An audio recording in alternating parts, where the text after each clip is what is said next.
FBI, what's going on? Ma'am, I'm Agent Riley. We need to talk. Is someone hurt? We saw flashing lights. A suspicious package. We need your statements. Yes. A package here? Please. FBI, we need to evacuate now. What's happening? Is it safe? Let me see that badge again. This is crazy. We were just getting gas. No time. Move to the command van now. The dashboard clock glowed with soft blue digits, casting a faint light across the interior of the Mercedes-Benz E-Class as it sliced through the Mississippi darkness. Outside the windows, there was nothing.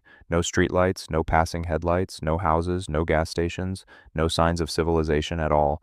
Just Route 119, a ribbon of cracked asphalt threading through dense walls of towering pine trees that rose on either side like silent sentinels guarding secrets the county preferred to keep buried. The night air was thick and heavy, saturated with the humid weight of late summer in the deep south, the kind of heat that lingered even after dark, pressing against the car's air-conditioned cocoon like something alive and hungry. Somewhere in the darkness, cicadas screamed their eternal chorus, but inside the Mercedes, there was only the whisper of cool air through the vents and the low, mellow notes of a jazz saxophone drifting from the premium speakers. It was, by all appearances, a peaceful scene, a luxury sedan carrying what looked like a successful couple returning from a late business dinner, the kind of image that should have been unremarkable, the kind of moment that should have passed without incident. But this was Grayson County, and in Grayson County, certain images did not pass unremarked. Certain people did not pass through unmolested. Certain cars driven by certain faces attracted attention that no amount of success could deflect. The man behind the wheel sat with his hands positioned precisely at 10 and 2 on the leather-wrapped steering wheel. His posture was relaxed but alert, the posture of someone who had learned to appear calm while remaining ready for anything. He wore a tailored navy suit that fit his broad shoulders perfectly, the kind of suit that cost more than some people's monthly rent. His tie was loosened around his collar in a gesture that suggested casual exhaustion after a long day of meetings. Everything about him projected the image of a corporate professional winding down from business obligations, but his eyes told a different story. His eyes kept flicking to the rearview mirror, not nervously, not anxiously, methodically. He was watching, waiting, expecting something that the woman beside him could not quite identify. She sat in the passenger seat with her head resting against the cool leather, her eyes half closed in apparent exhaustion. She was beautiful in an understated way. Her natural hair pulled back from her face. Her designer dress suggested the same corporate success as her companion's suit. A handbag that cost more than some cars sat in the footwell at her feet, and a simple diamond tennis bracelet caught the dashboard light when she shifted her arm. They looked, in every measurable way, like exactly what their identification claimed them to be, a successful couple, consultants according to the business cards in his wallet, heading back to their hotel after dinner with clients, nothing remarkable, nothing suspicious, nothing worth a second glance, and yet the man's eyes returned to the rearview mirror for perhaps the 20th time in the past few minutes. This time something changed in his expression, a subtle tightening around his jaw, a slight narrowing of his focus. He had seen something in that mirror that he had been waiting to see. In the distance, barely visible in the complete darkness of the unlit highway, a pair of headlights had flared to life. They had been sitting there in the shadows, parked in what must have been the entrance to an abandoned gas station, or perhaps just a turnoff in the trees, invisible until they chose to announce themselves. Now those headlights swung onto the highway, and within seconds they were rushing up behind the Mercedes with aggressive speed, closing the distance so fast that the gap between the two vehicles evaporated in a matter of heartbeats. The headlights filled the rearview mirror, blinding and aggressive, riding the Mercedes bumper so closely that the driver could not even see the grille of the pursuing vehicle anymore. Just those lights, consuming everything, demanding attention and compliance. And then the night exploded. Red and blue strobes burst to life with violent intensity, their alternating flashes painting the pine trees in harsh, bloody color. The shriek of a police siren shattered the jazz music and the quiet hum of the engine and the distant cicada chorus all at once, a sound designed not to alert but to intimidate, to dominate, to remind anyone in its radius exactly who held power on these dark country roads. The woman's eyes snapped open. Whatever exhaustion had been real in her posture disappeared instantly, replaced by a tension that ran through her entire body. The man showed no such reaction. His hands remained steady on the wheel. His breathing did not change. His heart rate, if anyone had been monitoring it, would have read a steady 60 beats per minute. The resting pulse of an athlete or a man who had trained himself to remain calm under circumstances far more dangerous than flashing lights. He engaged his turn signal, a small gesture of compliance that documented for any recording his immediate cooperation. Slowly, smoothly, he pulled the heavy luxury sedan onto the gravel shoulder of the highway. The tires crunched against loose stone as the car rolled to a stop. He shifted into park, turned off the engine, and placed his hands back on the steering wheel where they would be clearly visible. "Here we go," he said quietly, his voice barely above a whisper. The woman beside him nodded once, a tight, controlled movement. She reached up toward the rearview mirror, and her fingers found something small, something hidden, something that glinted briefly in the reflected strobe lights before she tapped it twice. Whatever that device was, it was now active, recording, watching, waiting. Behind them, the doors of the police cruiser swung open, and two figures stepped out into the swelling red and blue chaos. The hunt had begun, but the hunters had made a terrible mistake. They just did not know it yet. Damon Ellis had learned at a very young age that the world was not fair. He had learned it in the foster homes of Baltimore, shuttled from one temporary family to another throughout his childhood, never staying long enough to call any place home. He had learned it in the group homes where the older kids took what they wanted and the younger ones learned to survive or suffered the consequences. He had learned it in the underfunded schools where teachers looked at kids like him and saw statistics, saw future inmates, saw problems to be managed rather than minds to be nurtured. He had aged out of the foster system with nothing but a GED, a duffel bag of secondhand clothes, and a burning determination to prove every assumption wrong. The Marines had given him structure when he desperately needed it. They had given him purpose when he had been drifting toward destruction. They had taken an angry young man with nothing to lose and transformed him into something focused, something disciplined, something dangerous in all the right ways. 2 combat tours in Afghanistan had tested that transformation. The Bronze Star hanging in a frame in his home office proved he had passed those tests. But the Marines had also given him something else, something he had not expected. They had given him a front row seat to corruption. He had watched superior officers skim supplies meant for local villages. He had seen contractors bill the government for phantom services. He had witnessed the small betrayals and large crimes that flourished wherever power existed without accountability. And he had learned that the uniform did not make the man. The badge did not guarantee the character. Authority unchecked became its own form of tyranny. After his honorable discharge, he had put himself through college on the GI Bill, studying criminal justice with the intensity of someone who had seen justice fail too many times. The FBI had recruited him, recognizing in his files something they prized, a man who understood both sides of the line, who had grown up in circumstances that bred criminals and emerged determined to catch them instead. He had spent the next years becoming one of the Bureau's most effective agents in the Public Corruption and Civil Rights Unit. Chicago had been his first major case, dismantling a network of dirty aldermen who had been selling city contracts for decades. Miami had followed, where he had taken down a narcotics squad that had been robbing drug dealers and keeping the product for resale. Detroit had been personally exposing a department that had been planting evidence on black teenagers to pad their conviction rates. Each case had taught him something. Each corrupt official he had brought down had revealed another layer of the rot that infected institutions meant to protect the public. And each victory had reinforced his fundamental belief. The law had to apply to everyone or it meant nothing at all. But none of those cases had prepared him for the phone call sometime earlier. His sister Jada had called him in the middle of the night, sobbing so hard he could barely understand her words. She had been driving through Mississippi, returning from a friend's wedding in New Orleans, taking a shortcut through Grayson County because her GPS had promised it would save her time. She had been pulled over on Route 119 by a deputy who said her tail light was out. It was not. She had had the car inspected days earlier and the mechanic's report proved every light was functioning perfectly, but that had not mattered. The deputy had ordered her out of the vehicle. He had searched her car without consent, without probable cause, without anything resembling legal justification. He had found cash that she had been planning to deposit in her bank account when she got home. He had accused her of transporting drug money. He had seized the cash under civil asset forfeiture laws. He had impounded her vehicle, leaving her stranded on the side of a dark highway in a county where she knew no one. She had had to call a friend to drive hours to pick her up. The impound fees to retrieve her car had cost her more money. When she tried to get her cash back, she had been told she needed to prove the money was not connected to drug activity, an impossible standard that placed the burden of proof on the innocent rather than the accuser, and when she tried to file a complaint, she had been laughed out of the sheriff's office.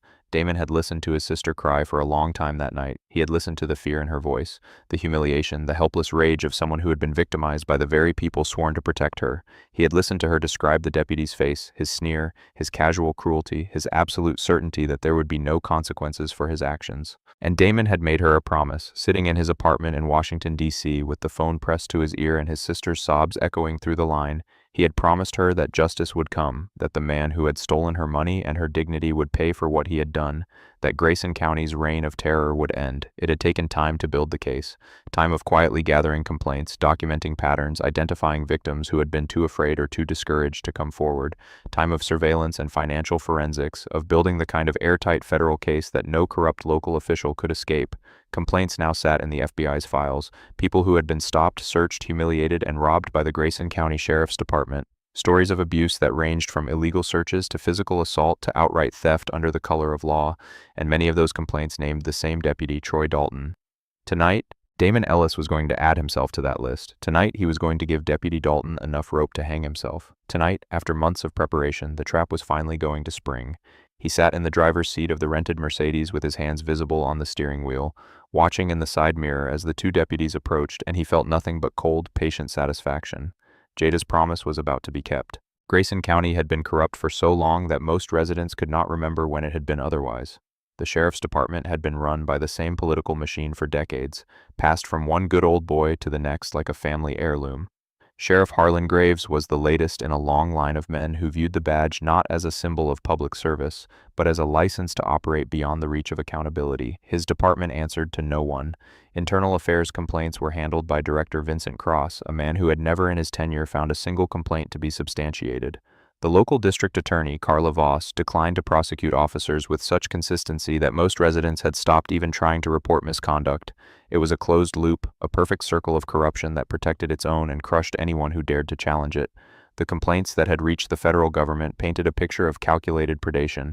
The department had figured out that targeting out-of-state vehicles, particularly those driven by minorities, was essentially risk-free. These drivers had no local connections, no political influence, no easy way to fight back. They could be stopped on pretextual violations, searched under manufactured probable cause, and stripped of their cash and valuables through civil asset forfeiture laws that required no criminal conviction. The seized money went into the department's budget. The seized vehicles went to auction, with officers often buying them at suspiciously low prices. The victims went home traumatized, humiliated, and usually too demoralized to fight a legal battle against a distant county where they knew the deck was stacked against them. It was, in the coldest possible terms, a profitable operation, and at the center of that operation stood Deputy Troy Dalton. Dalton had joined the department years earlier, recommended by his uncle who had served under the previous sheriff. He had risen quickly not through competence but through compliance. He understood the unwritten rules. He knew which superiors to please and which corners to cut. He had a talent for intimidation that made him effective at extracting cooperation from reluctant civilians, and an instinct for avoiding the kind of documented evidence that might cause problems even in a county as protected as Grayson. Among his colleagues, he was known as the toll collector, a nickname that perfectly captured his specialty. Dalton worked the night shift on Route 119, the lonely stretch of highway that cut through the county's most isolated section. He waited in the darkness near abandoned gas stations and forest turnoffs, watching for out-of-state plates, luxury vehicles, and most importantly, drivers whose appearance suggested they would not have local connections to protect them. Over the years, he had perfected his technique: the aggressive stop, the manufactured probable cause, the escalating intimidation, the seizure of cash and valuables, the implicit threat that things could get much worse if the victim did not cooperate. Complaints had been filed against him. Victims had tried to seek justice through official channels, and each time Internal Affairs Director Cross had found insufficient evidence to support disciplinary action. Dalton was, by any reasonable measure, untouchable. Tonight his partner was Deputy Ryan Hale, a rookie who had been on the force for months. Hale had joined the department with idealistic notions about serving his community, protecting the innocent, and upholding the law. Those notions had been steadily eroding since his first week when he had watched Dalton conduct a stop that bore no resemblance to anything they taught at the academy. But Hale had kept his mouth shut. He had kept it shut when Dalton used slurs to describe the people they pulled over. He had kept it shut when searches were conducted without consent or probable cause. He had kept it shut when cash disappeared from wallets before being logged as evidence. The blue wall of silence was real, and Hale had learned quickly that breaking it meant ending his career, possibly his freedom, and certainly any chance of working in law enforcement again. The old hands had made that clear. The union representatives had reinforced it. The implicit threats had done the rest. So Hale rode along, and he watched, and he said nothing, and each night a little more of his idealism died. Tonight, as he stood by the rear bumper of the Mercedes, watching Dalton approach the driver's side window, he felt the familiar twist of nausea in his gut, the familiar knowledge that something wrong was about to happen, and he was going to stand by and let it. He just had no idea how wrong it was about to go. Nia Ellis had spent her entire career putting people like Deputy Dalton in prison.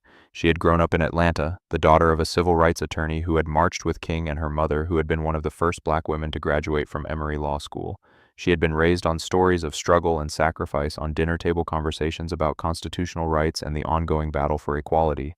She had understood from a very young age that the law could be either a weapon or a shield depending on who wielded it. She had chosen to become a prosecutor because she wanted to wield that weapon against those who abused their power. Specifically, she wanted to prosecute police officers who betrayed their oaths, officials who corrupted their offices, and anyone who used authority to victimize the vulnerable. Her path to the Department of Justice's Civil Rights Division had been direct and deliberate. Undergraduate at Howard, law school at Georgetown, a clerkship with a federal judge who specialized in civil rights cases, and then the DOJ, where she had spent years building cases that most prosecutors considered too difficult, too controversial, or too politically risky. She had convicted a sheriff in Alabama who had been running a work release program that was essentially forced labor. She had put away a prison warden in Louisiana who had been taking bribes to assign favorable cell placements. She had dismantled a police department in Georgia that had been fabricating evidence to inflate their conviction rates.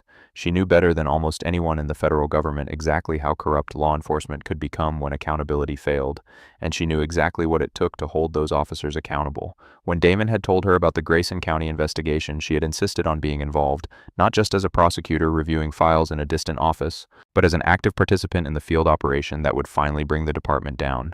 He had resisted. The operation was dangerous. Things could go wrong.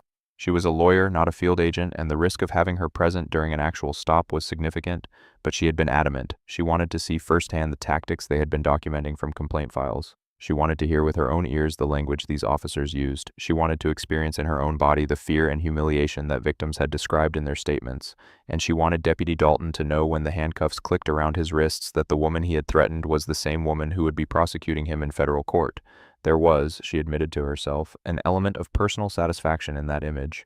So she sat in the passenger seat of the rented Mercedes, her hidden recording device active, her legal mind cataloging every violation as it occurred, and she waited for her husband to complete the operation he had spent time planning. In her designer handbag, alongside the lipstick and the business cards and the other props of her civilian cover, sat a second recording device that would provide backup footage in case the primary system failed. In the dashboard, concealed within what appeared to be an ordinary GPS unit, a pinhole camera was feeding live video to FBI Regional Command in Atlanta. The audio transmission was handled by the device in the metal case in the back seat, broadcasting everything that happened within a 50-foot radius to federal agents who were monitoring every word. The operation was documented from multiple angles, multiple sources with redundancies built into redundancies. There would be no question about what happened tonight. There would be no room for the kind of he said, she said disputes that had allowed so many complaints to be dismissed in the past. When Nia saw the strobe lights erupt behind them, she felt her heart rate spike despite her preparations. Knowing intellectually that she was protected by federal backup was one thing. Sitting in a car on a dark highway watching aggressive officers approach was something else entirely. She understood in that moment why so many victims had been too afraid to fight back, why the complaints had been filed and then abandoned, why the pattern had been allowed to continue for so long. The fear was real, the intimidation was effective, the isolation was overwhelming, but so was the recording equipment. She reached up and tapped the hidden camera twice, confirming it was active, and she prepared herself for whatever was about to happen. Deputy Troy Dalton approached the Mercedes with the swagger of a man who had done this hundreds of times before and had never once faced consequences. He was a big man, thick through the chest and shoulders, with a buzz cut that had gone gray at the temples and a jaw that seemed to be permanently clenched. His uniform was stretched tight across his gut, a testament to too many years of diner food and gas station coffee, but his size was still intimidating, and he knew how to use it. He kept his right hand resting casually on the butt of his holstered service weapon as he walked. It was not a conscious threat, not exactly. It was just a reminder, a subtle signal that he controlled this interaction, that he held the power to escalate or de-escalate as he saw fit, that the people in this vehicle were entirely at his mercy. His left hand held a tactical flashlight, a 1,000-lumen monster that could temporarily blind anyone who looked directly into it. He kept it aimed at the driver's side mirror as he approached, knowing that the reflected glare would make it impossible for the driver to see him clearly. Advantage Dalton, always. Behind him, Deputy Hale had taken a position near the rear bumper of the Mercedes. Standard protocol dictated that the backup officer maintained visibility on the vehicle's occupants while the primary officer made contact. But Hale's posture was wrong, too tense, too uncomfortable. His eyes kept darting around the empty highway as if looking for witnesses that both of them knew would not be there. Route 119 was perfect for this kind of work precisely because there were never any witnesses. Dalton reached the driver's side window and did not bother with the professional courtesy that academy training demanded. He did not tap on the glass. He slammed his knuckles against it, hard enough to make the thick Mercedes window rattle, hard enough to make the woman in the passenger seat flinch. The window slid down with expensive smoothness. Climate-controlled air spilled out into the humid night, carrying with it the faint scent of leather and cologne. Everything about the car's interior screamed money. The seats were hand-stitched. The dashboard was brushed aluminum and polished wood. The briefcase in the back seat looked like it cost more than Dalton made in a month. His upper lip curled into something that was almost a smile but was actually closer to a sneer. The driver was a black man in his early 40s, handsome in a clean-cut corporate way, wearing a suit that probably cost more than Dalton's first car. His hands were positioned carefully on the steering wheel, visible and unthreatening. His expression was calm, almost unnaturally so. That lack of fear immediately irritated Dalton. "Good evening, officer," the man said. His voice was deep and steady, educated in a way that Dalton found pretentious. "Is there a problem?" Dalton did not answer the question. That was not how this worked. He asked the questions, he controlled the conversation, he set the terms of engagement.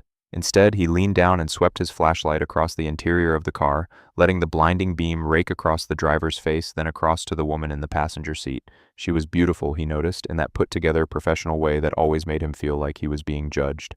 Her designer handbag sat in the footwell, probably full of credit cards and cash.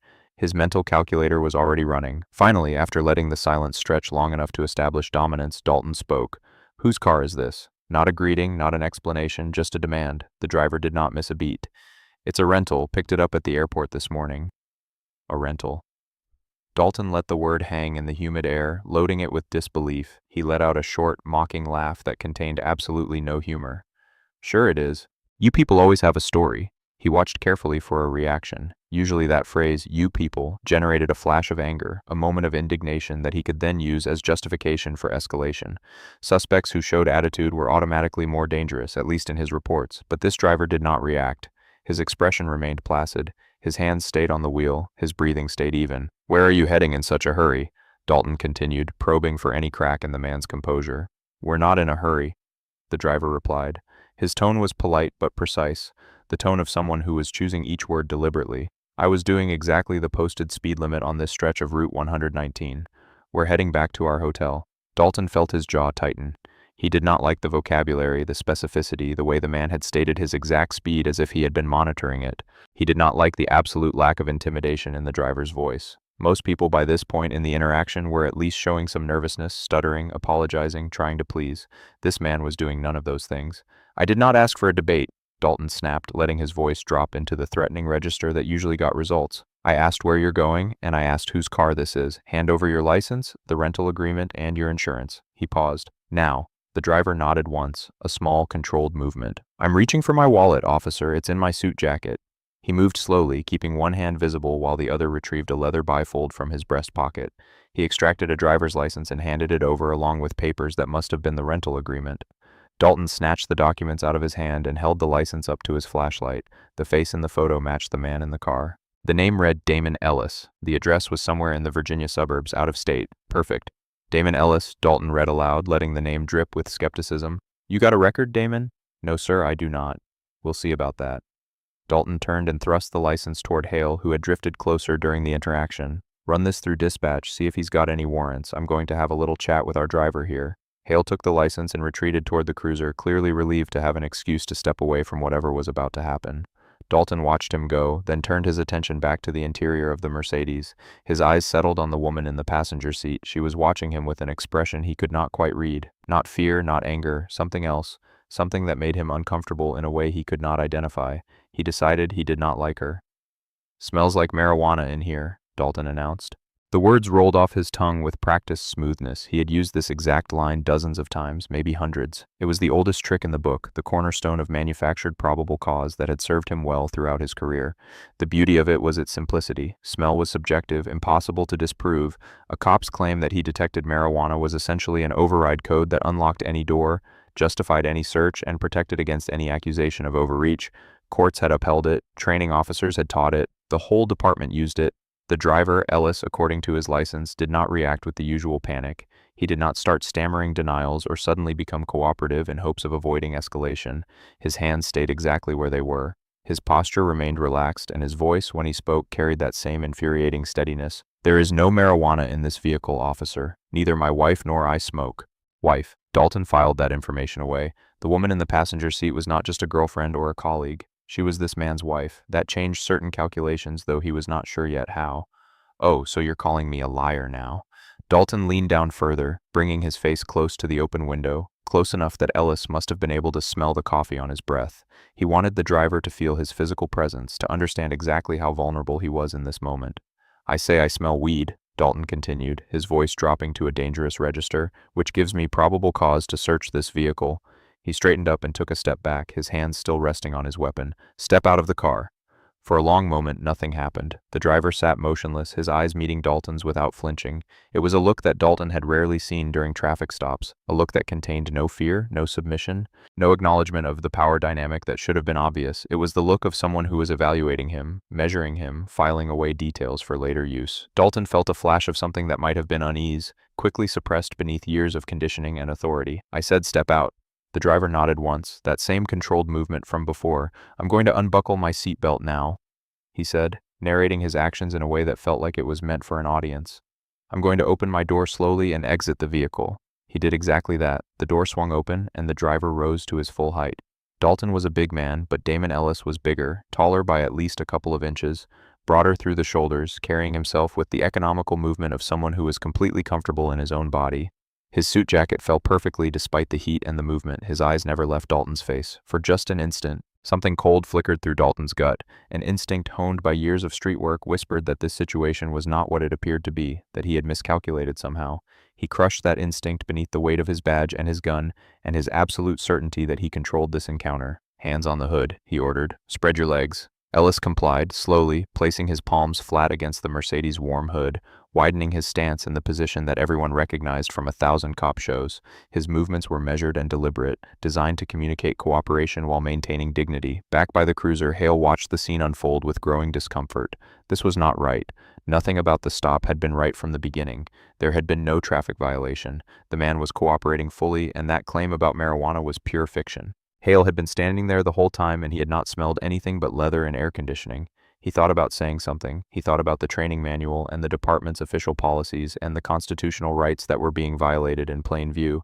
Then he thought about what had happened to the last rookie who had questioned Dalton's methods. The man was now working security at a warehouse some counties over, his law enforcement career finished before it really began. Hale kept his mouth shut. Dalton's hands were rough as they conducted the pat-down. There was nothing professional about it, nothing restrained. He grabbed the suit jacket with unnecessary force, checking pockets with invasive thoroughness. He ran his hands down the man's sides, across his chest, along his legs with a physicality that was designed to humiliate as much as to search. The wallet came out first. Dalton flipped it open, found a thick stack of cash and credit cards with the same name as the driver's license. He tossed it onto the hood of the Mercedes without logging its contents. The phone came next, a top-of-the-line smartphone in an expensive case. That went onto the hood as well. Car keys, business cards identifying Ellis as something called a management consultant, a small leather case that contained reading glasses, nothing illegal, nothing even remotely suspicious. But Dalton was not looking for evidence anymore. He was looking for an angle, a justification, something that would allow him to escalate the stop into something profitable. "Where's the real stuff?" he demanded, stepping close enough that his chest almost touched Ellis's back. "The cash you're transporting, the product. You think I don't know what you're really doing out here?" "I don't have any product," Ellis replied. His voice remained steady, but there was a new edge to it now, something hard and cold beneath the surface calm. "I don't have any cash beyond what was in my wallet. This vehicle has been in my possession since I rented it this morning, and there is nothing illegal inside it. We'll see about that." Dalton stepped back and turned toward the cruiser where Hale was standing like a statue. "Any warrants?" Hale shook his head, his face pale in the reflected strobe lights. "Clean. No warrants, no criminal history, not even a parking ticket. That should have ended it. Protocol dictated that a clean record and cooperative subject meant a warning, maybe a ticket for some fictional infraction and a release. There was no legal basis to continue the stop. But Dalton had never let legal basis dictate his actions. "Keep him there," he ordered Hale. "I'm going to search the vehicle." "Troy." Hale's voice was barely audible. "Maybe we should just—" "Did I ask for your opinion, rookie?" The words were delivered with enough venom to silence any further objection. Hale's mouth closed, his protest dying stillborn, and he moved to stand beside Ellis with his hand resting uncertainly on his own weapon. Dalton turned to the Mercedes. He started with the driver's seat, running his hands beneath it, checking the center console, rifling through the glove compartment, the rental agreement, insurance cards, a user manual for the vehicle. Nothing interesting. He moved to the back seat, shoving aside the briefcase, patting down the leather upholstery, pulling up floor mats. More nothing. His frustration was building now, a pressure in his chest that demanded release. These people thought they could drive through his county in their fancy car with their expensive clothes and their fancy educations, and they thought they were better than him. They thought they were untouchable. He was going to prove them wrong. His fingers found a seam in the leather of the rear armrest, a hidden compartment. He pried at it, fingernails scraping against the material until the panel popped loose. Inside sat a heavy black metal case with a digital lock on the clasp. Dalton's heart rate spiked. Finally, while Dalton tore apart the back seat, Nia Ellis sat motionless in the passenger seat, watching him in the rearview mirror, cataloging every violation for the prosecution she would eventually bring. Illegal stop, no stated probable cause, false claim of marijuana odor, warrantless search of the vehicle, aggressive physical contact during pat-down, failure to log seized property. The list was growing by the minute, and every second of it was being recorded, but her legal satisfaction could not entirely suppress the physical fear that had crept into her body. She had prosecuted officers who had done exactly what Dalton was doing now. She knew from dozens of case files exactly how badly these situations could escalate. She knew about the victims who had been beaten, tased, arrested on fabricated charges. She knew about the ones who had been shot. The badge on Dalton's chest did not make him safe. If anything, it made him more dangerous. When Dalton's attention shifted from the backseat to the front, she felt her pulse quicken despite her best efforts at control. He was standing outside her window now, his flashlight beam sweeping across her face with the same invasive aggression he had shown to Damon. "Out of the car," he ordered. Nia complied slowly, announcing her movements the same way Damon had. "I'm unbuckling my seatbelt, I'm opening the door, I'm stepping out." The night air hit her like a wall, heavy and humid after the air-conditioned interior of the Mercedes. She stood beside the car in her designer dress and her sensible heels, acutely aware of how vulnerable she was. Dalton was looking at her with an expression that made her skin crawl, not the cold professional assessment of an officer evaluating a suspect, something else, something that reminded her of predators evaluating prey. "Turn around," he ordered. Hands on the car. "Officer, I would like to know the legal basis for—" "I said turn around." His hand closed on her arm before she could comply voluntarily, thick fingers gripping hard enough to leave bruises, spinning her around with enough force that she nearly lost her balance on the gravel shoulder. Her palms slammed against the warm metal of the Mercedes as she caught herself. The pat-down that followed was worse than what Damon had endured. Dalton's hands lingered where they should not. His search of her pockets was unnecessarily thorough. His check of her waistband was invasive in ways that had nothing to do with searching for weapons or contraband. Nia forced herself to breathe, to stay calm, to remember that this was all being recorded, that this man was building his own prison sentence with every inappropriate touch, but her hands were shaking when he finally stepped back. "Nice dress," Dalton commented, his tone making the compliment sound like a threat. "Expensive. Where does a girl like you get money for clothes like that?" "I'm an attorney," Nia replied, her voice steady despite her racing heart. "I work for the federal government." Dalton laughed. It was an ugly sound full of mockery and disbelief. "Sure you are, and I'm the president. You people love your fancy stories." From his position near the Mercedes hood, Damon watched the interaction with fists clenched at his sides. Every protective instinct in his body was screaming at him to intervene, to stop this man from putting his hands on his wife, to use the training that had been drilled into him through years of combat and law enforcement. But he stayed still. This was the operation. This was the evidence they needed, and Nia had known exactly what she was signing up for when she insisted on being here. That knowledge did not make it any easier to watch. Deputy Hale, standing nearby with his hand on his weapon, looked like he wanted to be anywhere else on Earth. His face was pale, his posture screaming discomfort, his eyes fixed on the ground rather than the scene unfolding in front of him. "Troy," he said quietly, "maybe we should just let them go. There's nothing here." Dalton whirled on him with fury in his eyes. "Did I ask you, rookie? Did I ask for your professional opinion? You've been on the job for minutes. You don't know anything about real police work. Now shut your mouth and secure the female suspect while I finish searching the vehicle." Hale's mouth opened, then closed. Whatever objection he had been about to voice died in his throat. The blue wall of silence held firm. Dalton returned to the Mercedes with renewed determination. He had found the hidden compartment. He had found the metal case, and he was absolutely certain that whatever was inside would justify everything he had done tonight, and probably set him up for a substantial seizure under civil forfeiture laws. The case sat on the back seat where he had left it, heavy and solid, its digital lock glowing faint red in the darkness. He picked it up, feeling its weight, already calculating what it might contain. Cash, probably. Maybe jewelry or gold. Possibly drugs, though that seemed less likely given the apparent class of the vehicle's occupants. Whatever it was his now. "What's the combination?" he demanded, carrying the case to where Ellis still stood with his hands on the hood of the Mercedes. Ellis turned his head slightly, looking at the case, then at Dalton. "That's private property," he said. His voice had changed now, lost some of its patient steadiness. There was something harder beneath the surface, something that almost sounded like a warning. Opening it without a warrant would be a federal crime. Federal? There was that word again. Dalton did not like it. "A federal crime?" he repeated mockingly. "You hear that, Hale? Our friend here is worried about federal crimes. Driving through Grayson County with a locked case full of who knows what, and he's worried about my legal exposure." He laughed, but there was no humor in the sound. "Let me tell you something, Damon." Dalton stepped closer, using the first name with deliberate disrespect. "I've been working this highway for years. I've searched 1,000 vehicles. I've seized more cash and contraband than you've ever seen in your life. And you know what? The federal government has never once, not one single time, given a damn about what happens on Route 119, because the federal government does not care about places like Grayson County. They do not care about people like you, and they sure as hell do not care about protecting you from people like me. He held up the metal case. So I'm going to ask you one more time. What's the combination? Ellis met his eyes without flinching. I'm not going to give it to you. Wrong answer. Dalton pulled his baton from his belt with practiced speed. The telescoping steel extended with a sharp click, and before anyone could react, he brought it down on the digital lock with crushing force. The lock shattered, the case's lid popped open, and Troy Dalton's entire world began to collapse. The first thing Dalton saw was velvet, black velvet, the kind used to display jewelry, or he thought with rising excitement, something valuable that needed protection. He reached into the case, his thick fingers closing around the first object his hand found. It was heavy, solid metal. He pulled it out, and the breath left his lungs. It was a badge, but not like any badge he had ever seen, not the cheap tin shields that some idiots tried to pass off as legitimate credentials. This was something else entirely. Heavy brass, meticulously detailed with raised lettering that caught the light from his flashlight. He turned it over, reading the words even as his brain refused to process them. Federal Bureau of Investigation. The seal of the Department of Justice was embossed above those words. The eagle and shield unmistakable. The craftsmanship beyond anything that could be faked. Supervisory Special Agent. His fingers began to shake. Damon T. Ellis. Dalton stared at the badge. He stared at the man who was no longer positioned submissively against the Mercedes hood, who had straightened up, turned around, and was now watching him with an expression that contained no fear at all.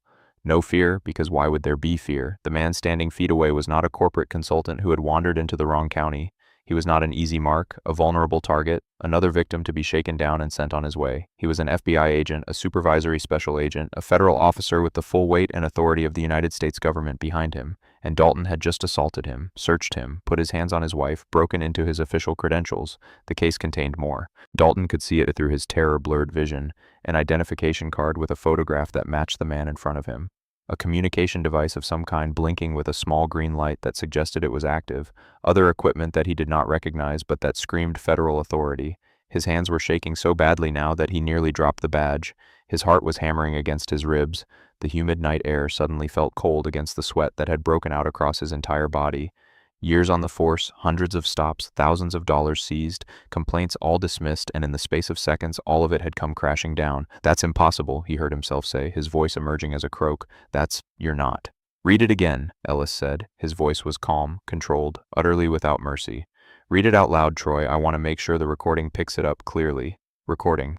The word hit Dalton like a physical blow. He looked at the communication device in the case, the one with the blinking green light, and suddenly understood what that light meant. Transmission, broadcasting. Someone was listening. Someone had been listening this entire time. Everything he had said, everything he had done, every violation, every threat, every touch, all of it was on the record. The next few seconds stretched into an eternity. Dalton stood frozen, his body refusing to obey any command his panicked brain tried to send. The federal badge was still in his shaking hand, the weight of it somehow heavier than before, as if it had transformed from evidence into an anchor, dragging him toward the bottom of an abyss. Behind him, he heard Hale make a sound, a whimper or a prayer or something in between. The rookie had seen the badge too, had understood immediately what it meant, and whatever remained of his naive faith in the blue wall of silence was crumbling visibly. "Oh God," Hale whispered. "Oh God, oh God, oh God."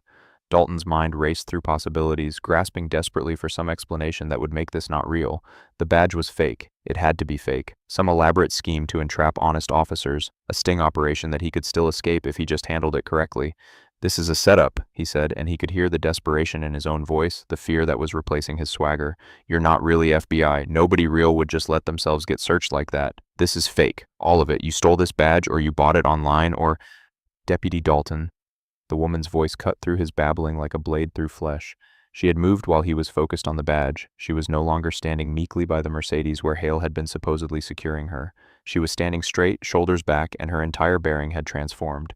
The vulnerable civilian in the designer dress was gone, replaced by something infinitely more dangerous. "I'm going to need you to listen very carefully," she said, "because what I'm about to tell you is going to determine whether you spend the next decade in federal prison or the next 2 decades. Her voice was cold, razor-sharp, radiated an authority that made his badge feel like a toy. "My name is Assistant United States Attorney Nia Ellis. I am the lead prosecutor for the Department of Justice's Civil Rights Division. The man you have just assaulted is not only a federal agent but my husband, and that communication device you are looking at has been transmitting live audio to the FBI's Regional Command Center in Atlanta for the past minutes.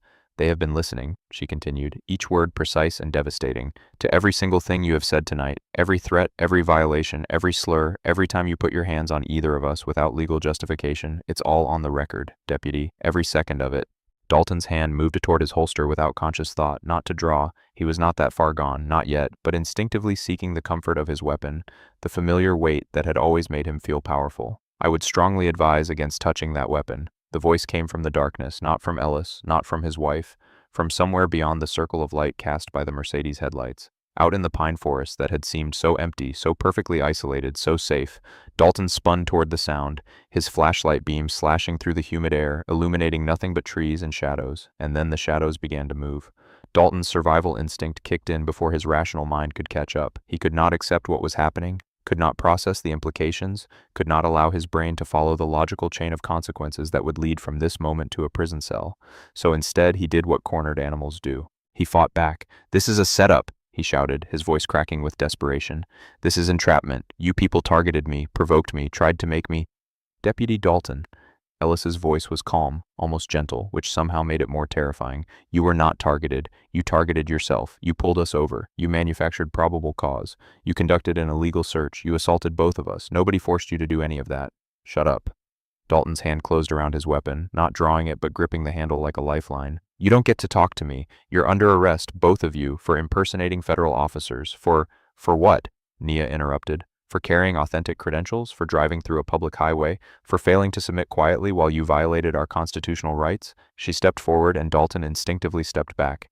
"Here's what's going to happen, Deputy. In minutes, federal agents are going to arrive at this location. They are going to place you under arrest. They are going to read you your rights, and then they are going to transport you to a federal holding facility where you will await arraignment on charges that carry a minimum of years in federal prison." "You're lying." But his voice had lost all conviction. "I'm a prosecutor," Nia replied. "I do not lie." She paused. "I convict." Dalton's eyes darted to Hale, seeking some kind of support, some ally in this nightmare. But Hale had backed away, his hands raised slightly from his sides, his face a mask of pure terror. "Troy," Hale said, his voice barely above a whisper, "we need to arrest them," Dalton said, but even he did not believe it anymore. "We need to control the situation before—" "Before what?" Ellis cut in. He had not moved from his position, had not made any threatening gestures, but somehow he dominated the scene through sheer presence. "Before you dig this hole any deeper, Deputy, you are already looking at assault on a federal officer, deprivation of rights under color of law, illegal search and seizure, and probably a dozen other charges I have not even cataloged yet. Every second you continue this farce is another count on the indictment." "You don't understand." Dalton was babbling now, the words tumbling out without thought. "This is my county, this is my highway. I have been doing this for years, and nobody has ever— The department protects internal affairs, always internal affairs works for your sheriff." Nia said, "We work for the federal government, different rules apply." Something in Dalton's expression shifted. The desperation hardened into something uglier, more dangerous. If he was going down, some primitive part of his brain reasoned, he might as well go down fighting. "Hale," he ordered, "cuff the suspect, the male suspect, put him in the cruiser." Hale did not move. His face had gone gray. "That's an order, Deputy Troy. I can't. They're federal. I don't care if they're the President of the United States. I'm your training officer, and I'm ordering you to secure the suspect." For a long, terrible moment, Hale stood paralyzed between two impossible choices: obey his training officer and become complicit in what was rapidly becoming a federal crime, or refuse and end his career, destroy his relationship with the department, become an outcast among the only professional community he had ever known. The blue wall of silence demanded loyalty above all else, but the blue wall had never demanded that he kidnap federal agents. "I'm sorry, Troy," Hale whispered. And then, with hands that shook violently, he reached for his own handcuffs and stepped toward Damon Ellis. The cuffs clicked shut around Ellis's wrists. A federal agent was now in custody, and somewhere in the darkness, the consequences were already moving. The moment the handcuffs closed, something changed in the atmosphere. It was subtle at first, a shift in the quality of the darkness surrounding them. A tension that seemed to emanate from the pine trees, from the empty highway, from the very air itself. The cicadas had stopped singing. The night had gone utterly, completely silent. Nia Ellis stood beside the Mercedes, watching her husband be handcuffed by a trembling rookie who could barely look at what he was doing. Her heart was pounding, but not with fear anymore. With something closer to anticipation. She had been waiting for this moment. "Deputy Hale," she said, her voice carrying clearly through the unnatural silence, "I want you to understand something. What you just did, placing those handcuffs on a federal agent, is going to be a defining moment of your life. You have minutes to decide which kind of defining moment it will be. You can continue to follow Deputy Dalton's orders. You can transport my husband to your station. You can process him through your booking system. And when the federal response arrives, and it will arrive, Deputy, I promise you that, you will be charged as a co-conspirator in the kidnapping of a federal officer. That charge carries a mandatory minimum of years. She let that number hang in the air. Or, she continued, you can remove those handcuffs right now. You can step away from Deputy Dalton, and when the federal agents get here, you can cooperate fully with their investigation. Tell them everything you have witnessed, every stop you have seen Dalton conduct, every complaint you have heard discussed, every violation you have been ordered to ignore. Don't listen to her, Dalton shouted. She's trying to turn you against. I'm trying to save him, Nia cut in, which is more than you have ever done. How many rookies have you trained, Troy? How many young officers have you taught to lie on reports, to plant evidence, to shake down motorists for cash? How many careers have you corrupted? Dalton's face contorted with rage, but before he could respond, another voice cut through the night. It came from the pine forest to their left, deep, commanding, utterly without fear. Deputy Dalton, Deputy Hale, this is Special Agent in Charge Victor Lang of the FBI Atlanta Field Office. You are surrounded by federal agents. I strongly suggest you do exactly what you are told. The voice seemed to come from everywhere and nowhere. Dalton spun, his flashlight beam slashing through the darkness, searching for the source. He found nothing but shadows, and then the shadows began to burn. Headlights erupted from both directions on Route 119. Not the ordinary headlights of passing vehicles, but coordinated tactical moving formations. The darkness that had seemed so complete, so isolating, was suddenly filled with the roar of engines and the blaze of high-powered lights. Black SUVs materialized from the night, their matte finishes swallowing light, their windows impenetrable. They converged on the scene from every direction, blocking escape routes that Dalton had not even realized he was calculating. The lead vehicle stopped feet away, its high beams pinning Dalton in place like an insect on a mounting board. The door opened, and Deputy Troy Dalton finally understood that his reign of terror had come to an end. The man who stepped out of the lead SUV was not what Dalton had expected. He was not dressed in tactical gear like the agents who were now pouring out of the other vehicles, forming a perimeter with the efficiency of a military operation. He wore a dark suit, impeccably tailored, and he moved with the unhurried confidence of someone who had done this many times before and had never once failed. Special Agent in Charge, Victor Lang was a legend in federal law enforcement circles. He had taken down sheriffs in Alabama, police chiefs in Louisiana, entire departments in Georgia and Mississippi. He had testified before Congress. He had been profiled in national newspapers. He was the man the Department of Justice sent when they wanted to send a message. And tonight, the message was for Grayson County. Lang walked directly toward the scene, his eyes taking in everything. The Mercedes with its doors hanging open, the police cruiser with its lights still flashing, Damon Ellis standing in handcuffs, Nia Ellis with her arms crossed, Deputy Hale looking like he was about to vomit, and Deputy Troy Dalton frozen in place with a federal badge still clutched in his shaking hand. Deputy Dalton, Lang said, his voice carrying easily across the gravel shoulder, I'm going to need you to place your weapon on the ground slowly using only 2 fingers. Dalton did not move, could not move. His brain was still trying to process what was happening, still searching for some explanation that would make this not real. Deputy, I will not ask again. 4 red laser dots appeared on Dalton's chest, one for each of the tactical agents who had taken position around the scene. They were not warning shots, they were targeting solutions. If Dalton so much as twitched toward his weapon, he would be dead before his hand reached the holster. Slowly, with movements that seemed to take enormous effort, Dalton reached down and unholstered his service weapon using 2 fingers exactly as instructed. He placed it on the gravel at his feet and stepped back, his hands rising automatically above his head. The rest of it, Lang ordered. Taser, baton, pepper spray, radio, all of it. One by one, Dalton stripped away the tools of his authority. Each item hit the gravel with a small final sound. The taser, the baton he had used to smash the federal case, the pepper spray, the radio that connected him to a department that would not be coming to save him. When he was done, he stood stripped of everything that had made him powerful, just a man in a uniform that suddenly seemed far too large, far too heavy, far too much like a costume he was no longer permitted to wear. Lang turned to Hale. Deputy, remove the handcuffs from Agent Ellis, now. Hale practically ran to comply. His hands shook so badly that he dropped the handcuff keys twice before managing to fit them into the lock. The cuffs fell away, and Damon Ellis stepped free, rubbing his wrists where the steel had bitten into his skin. You all right, Damon? Lang asked, his voice softening slightly for the first time. I'm fine, Victor. Ellis straightened his suit jacket, adjusted his tie, ran a hand over his close-cropped hair. Every movement was deliberate, unhurried, designed to communicate that he had never for one moment lost control of the situation. Ready to proceed? Lang nodded and turned back to Dalton. Troy Dalton, he said, and his voice carried the weight of the entire federal government. You are under arrest. The charges will be detailed during your arraignment, but they include assault on a federal officer, deprivation of rights under color of law, illegal search and seizure, and obstruction of justice. You have the right to remain silent. I strongly suggest you use it.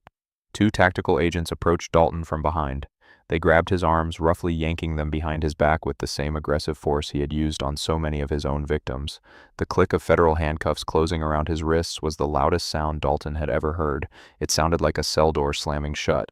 As the agents marched him toward one of the waiting SUVs, Dalton's mind raced through every possibility, every angle, every desperate scheme that might still save him. He would call the union. The Police Benevolent Association had lawyers who handled exactly this kind of situation. They would claim entrapment. They would argue that the FBI had provoked him, targeted him, set him up. They would paint him as a dedicated officer who had been victimized by federal overreach.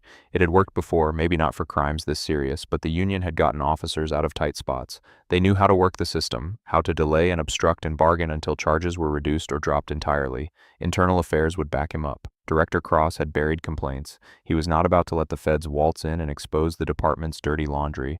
There would be pressure from above, from the sheriff, from the county commissioners, from everyone who had benefited from the way things worked in Grayson County. The district attorney would intervene. Carla Voss had made her career by declining to prosecute officers. She understood how the game was played. She would find some reason to question the federal case, to raise jurisdictional issues, to throw sand in the gears of justice until momentum was lost. These thoughts cascaded through Dalton's mind in the space of seconds, each one a lifeline he was grasping desperately. But another part of his brain, the part that had survived years on the street by reading situations accurately, knew the truth. This was different. The FBI had not stumbled onto this scene by accident. They had not been conducting random surveillance of Route 119.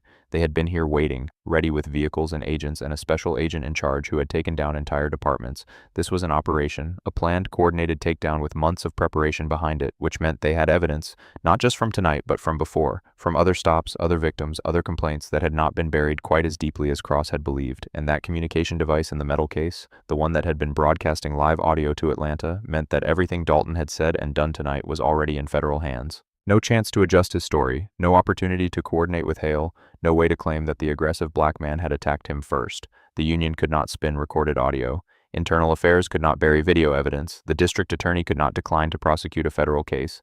Dalton had been caught completely and inescapably in a trap of his own making. As the agents shoved him into the back of the SUV, he looked out through the tinted window at the scene he was leaving behind. Ellis was standing with his wife now, the two of them speaking quietly to Agent Lang.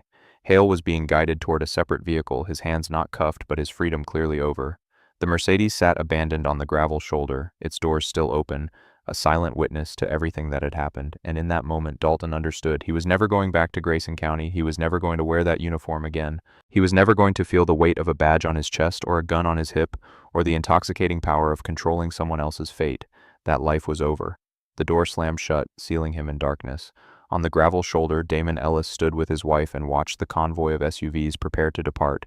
The adrenaline was fading now, replaced by a bone-deep exhaustion that came from months of planning finally reaching their culmination. He had been working this case since the day after Jada's phone call, building evidence, identifying victims, mapping the network of corruption that had allowed Dalton and officers like him to operate with impunity for years. Complaints, people who had been victimized by the Grayson County Sheriff's Department. Stories of abuse that ranged from illegal searches to physical assault to outright theft. Some of those victims had been too afraid to pursue their complaints. Others had been actively discouraged by the department's internal affairs process. A few had tried to fight and had been crushed by a system designed to protect the predators rather than the prey. But all of them would have justice now. Lang approached, his expression a mixture of satisfaction and the particular weariness that came from doing this job for decades. "Good work," he said simply. "Clean capture, solid evidence, minimal complications." "The rookie talked," Damon replied. "Fully. He started cooperating the moment he saw the badges." Lang nodded. "We will see how cooperative he stays when the union lawyers get to him. But for now he is our witness. He can testify to Dalton's methods, to the pattern of stops, to everything he has seen in the past months." "What about the rest of the department?" "Raids are scheduled for early morning. About hours from now we are hitting the sheriff's office, Internal Affairs, the district attorney's office, and the county impound lot.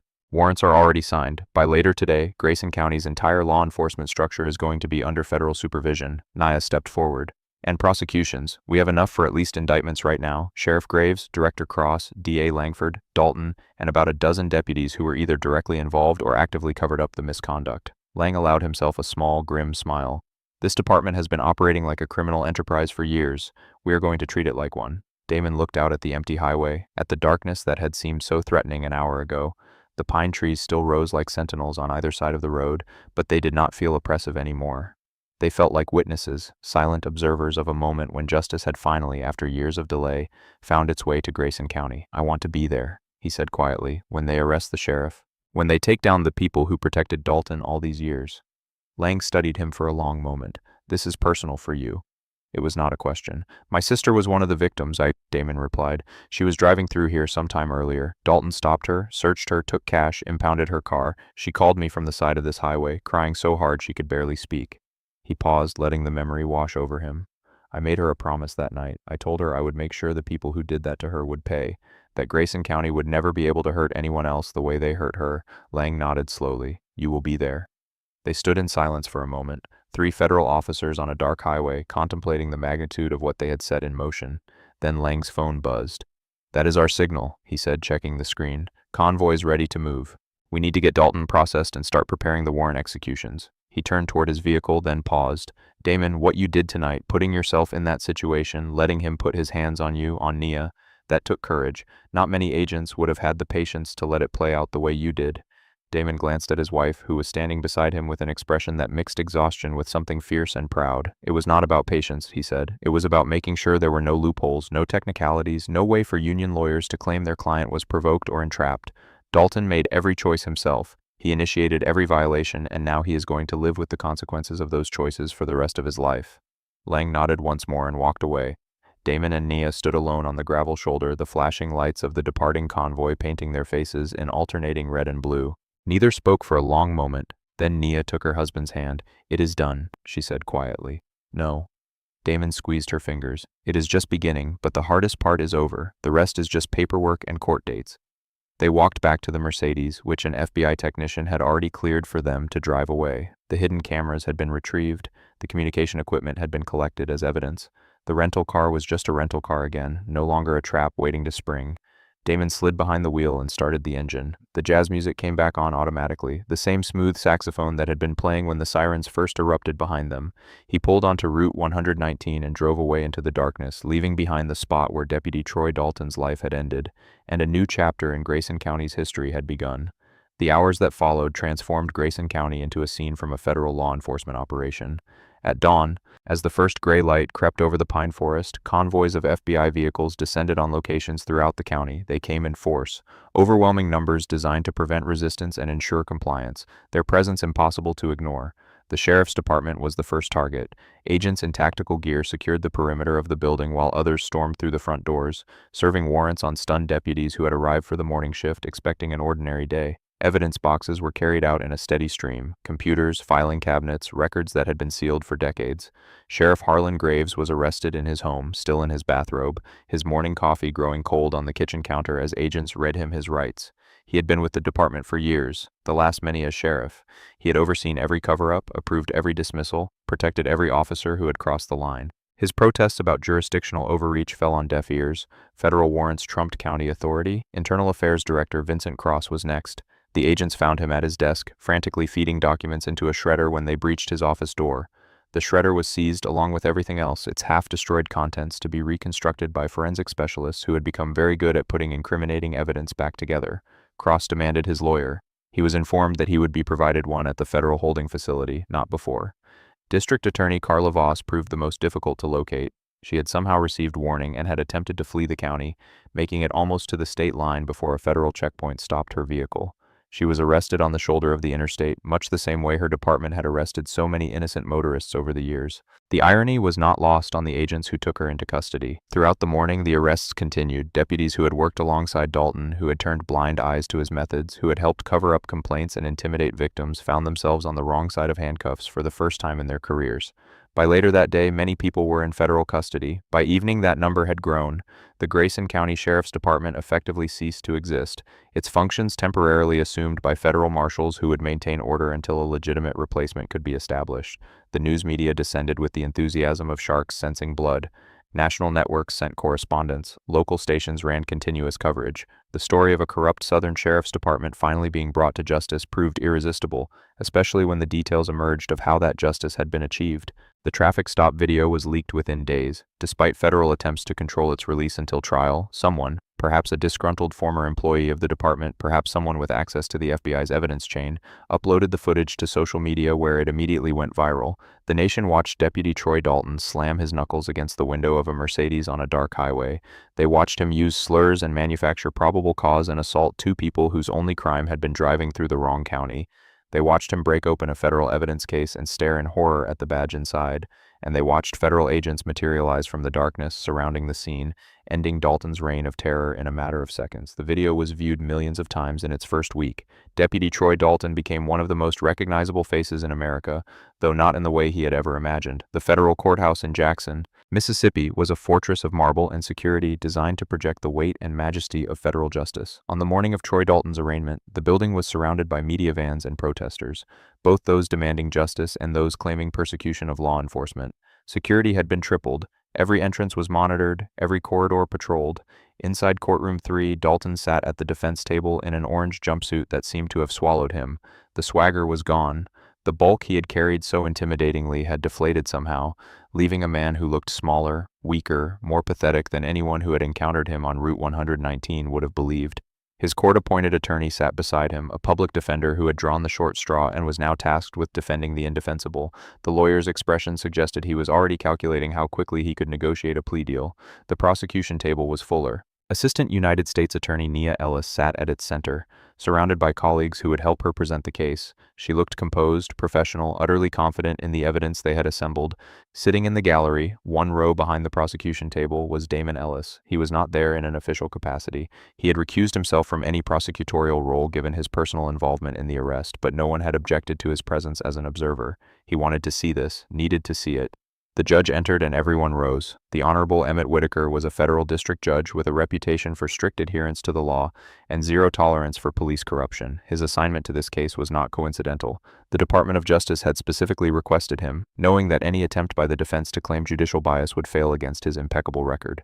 The arraignment itself was brief, almost anticlimactic. Charges were read: assault on a federal officer, deprivation of rights under color of law, illegal search and seizure, conspiracy to violate civil rights, obstruction of justice. Each count was a separate indictment, a separate potential sentence, a separate weight pressing down on the defendant.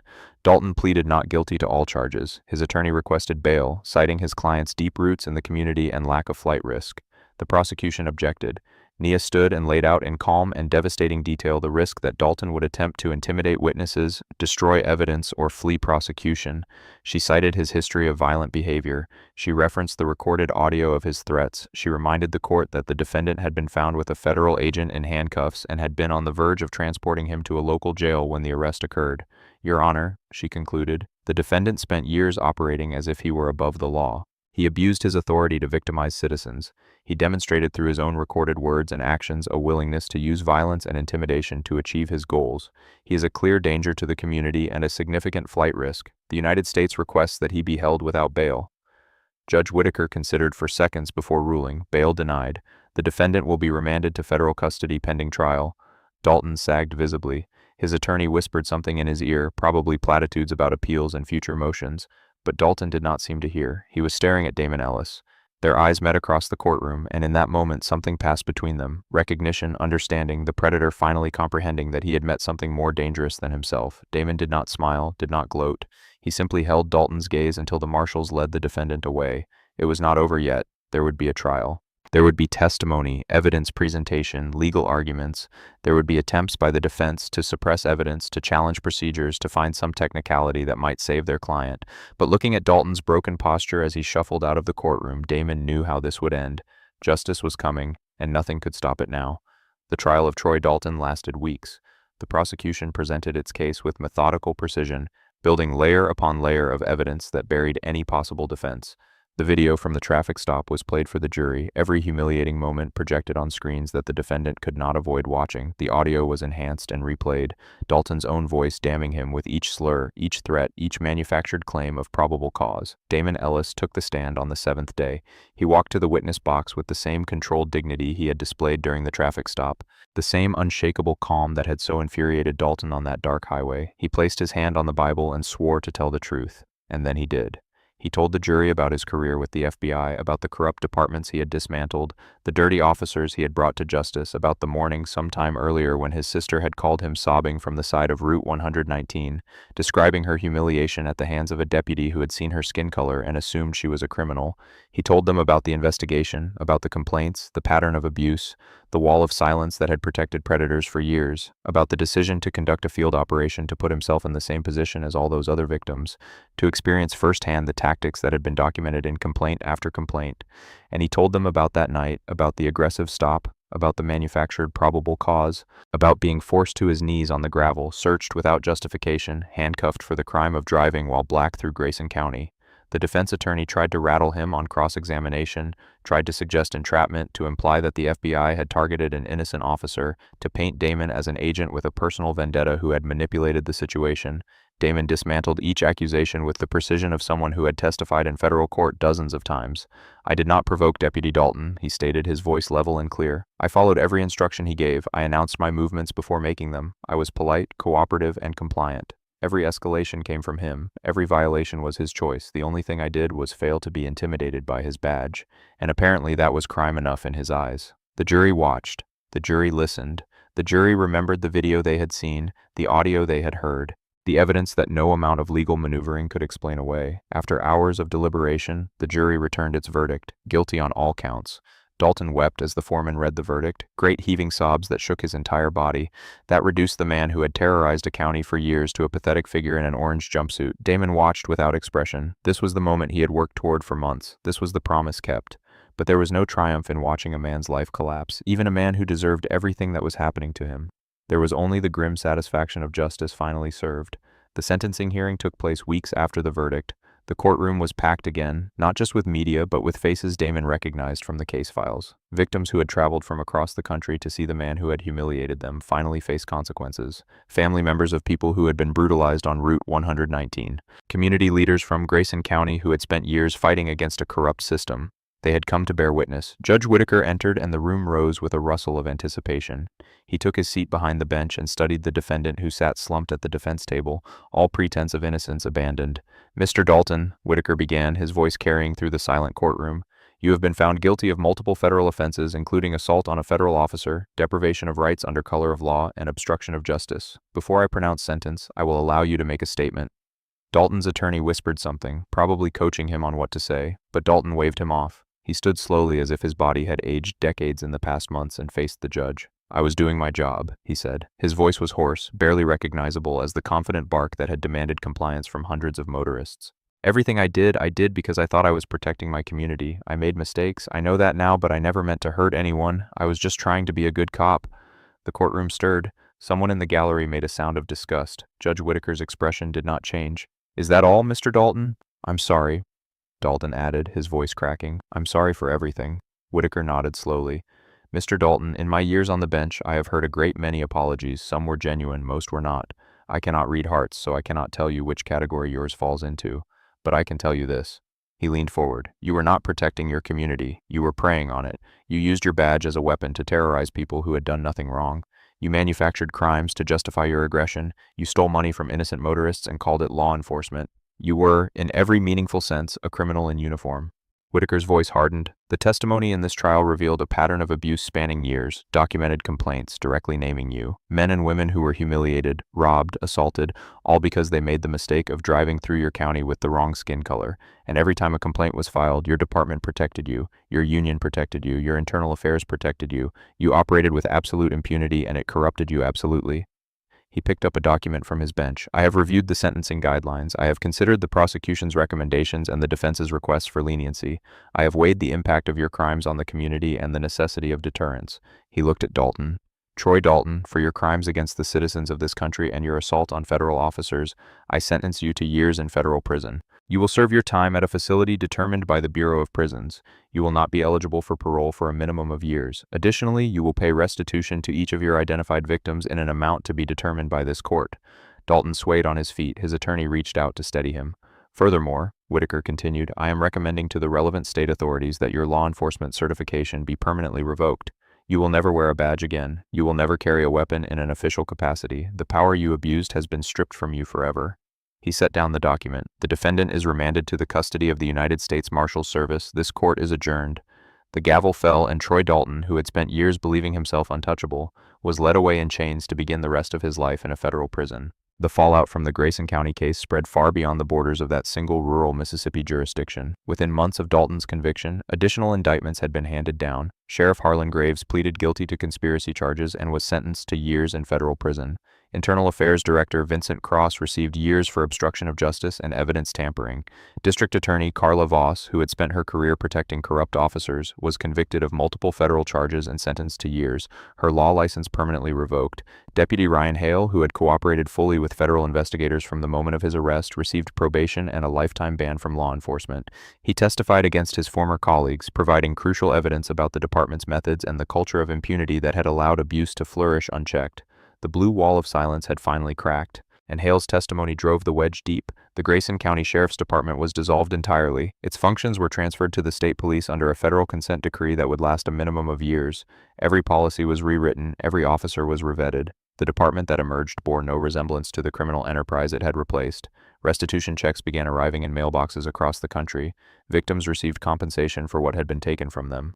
Not just the money that had been seized, but damages for the trauma, the humiliation, the years they had spent believing that justice would never come. The amounts varied, but each check carried the same message. You were wronged, and those who wronged you have paid the price. Weeks after the sentencing, Damon Ellis drove to Baltimore. It was a route he had driven many times, but today felt different. Today, he carried something more than the usual affection and obligation that brought him back to his hometown. Today, he carried closure. Jada's apartment was on the third floor of a modest building in a neighborhood that was slowly gentrifying. She buzzed him in without asking who it was. She always knew when he was coming and was waiting in the doorway when he reached her floor. She was years younger than him, and for most of their childhoods, they had been each other's only constant. Different foster homes, different schools, different trajectories, but always connected, always there for each other when everything else fell away. She looked at his face and knew immediately that something had changed. "Is it over?" she asked. Damon did not answer. He reached into his jacket pocket and pulled out a newspaper folded to display the front page. The headline was simple: Grayson County Deputy Sentenced to Years. Below it was a photograph of Troy Dalton being led from the courthouse in handcuffs, his face a mask of devastation. Jada took the newspaper. She stared at the photograph for a long moment, her expression unreadable.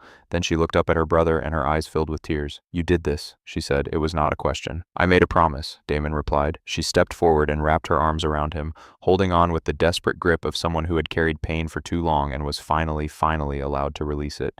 They stood there in the doorway of her apartment, brother and sister, survivors of a system that had failed them in countless ways, sharing a moment of peace that had been months in the making. "Thank you," Jada whispered against his shoulder. "Always," Damon replied. He held his sister as she cried, and he felt something settle in his chest. Not triumph, not vengeance satisfied, something quieter and more important. Justice delivered. Promises kept. The long, hard work of accountability finally complete. Some stories end with a dramatic confrontation, a single moment of karma delivered in spectacular fashion. Others end more quietly, with the gradual accumulation of consequences, the slow grinding of institutional wheels until justice finally emerges. The Grayson County case was both. It was a dramatic confrontation on a dark highway when a corrupt deputy discovered that his latest victim was the very agent sent to destroy him. It was the moment when federal badges appeared and handcuffs clicked and a reign of terror came to its violent end. But it was also the quiet work that followed, the trials and the testimonies, the restitution and the reforms, the slow, methodical dismantling of an organization that had operated as a criminal enterprise for years, hidden behind the shield of law enforcement authority. Damon Ellis returned to Washington and continued his work with the FBI's Civil Rights Division. There would be other corrupt departments, other predatory officers, other victims crying out for the justice that local systems had denied them. The work was never done. Nia Ellis won commendations for her prosecution of the Grayson County defendants. She was promoted, offered positions of greater responsibility, recognized as one of the Department of Justice's most effective advocates against police corruption, and in a federal prison somewhere in the American heartland, Troy Dalton began serving a year sentence that would consume the rest of his productive life. No union to protect him, no internal affairs to bury complaints, no badge to hide behind. Just consequences finally delivered for crimes that had seemed for far too long to be without consequence at all. The traffic stop video still circulates online, viewed millions of times by people who need to see that accountability is possible, that the badge does not grant immunity, that even those who abuse their authority will eventually face the justice they denied to others. It has become, in its way, a symbol, a reminder that power corrupts, but that corruption can be exposed, that the wall of silence can be broken, that the long arc of justice, though slow, does eventually bend toward truth. Jada Ellis keeps the newspaper clipping framed on her wall. Sometimes when the memories of that night on Route 119 threaten to overwhelm her, she looks at the photograph of her tormentor in handcuffs and remembers that her brother kept his promise, that someone somewhere fought for her when no one else would, that justice, though delayed, was never denied. Stories like this remind us that the badge is a sacred trust, not a license for abuse. They remind us that accountability matters, that courage can triumph over corruption, that ordinary people who refuse to accept injustice can change the course of history. If this story moved you, if it reminded you that justice is worth fighting for, share it with others. Subscribe to our channel for more stories of courage, accountability, and the moments when karma finds its way to those who deserve it. Because the night is dark and the road is long, but justice never stops traveling.